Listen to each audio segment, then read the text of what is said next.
Yeah, we are afraid to go outside in our own yard. Jayla Woods says her neighbor's 3 dogs have been terrorizing her family since they moved into the home in August. We are prisoners in our own home when these dogs are roaming free, and they do a lot. Jayla can't even walk her own 2 dogs, Chevy and Lola, outside without being in constant fear. She says her nearly 80-pound pit bull is frightened by the dogs. Along with her dogs, Jayla's 3 kids can't even go outside and play in their own front yard. We don't get to go outside and play. The kids, we have to be very careful, and it's short-lived if we do get to go outside and play. There are times when Jayla has been carrying her baby on her side when the dogs suddenly approached her. On Tuesday, she even sustained this injury on her hand while trying to get the dogs away from her. With my baby, I've had to back up all the way to the porch, like really not knowing if these dogs are going to come at me or not. Jayla and her family are not the only ones being forced into their homes. Her cousin, who also lives on the same street, was attacked by one of the dogs.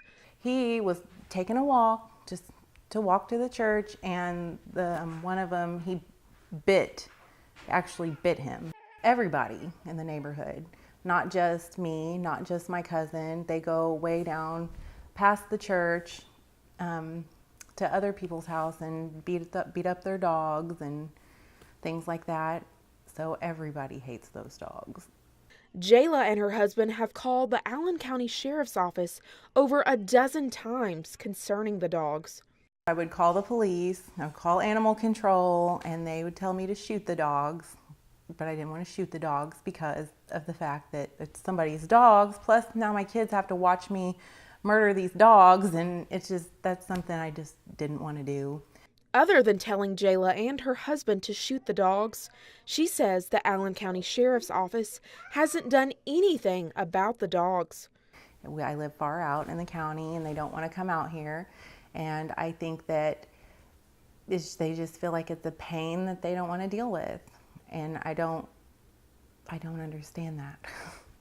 I went to the Allen County Sheriff's Office, and nobody was available to speak with me at the time. I also called the dog's owner, but she did not return any of my calls.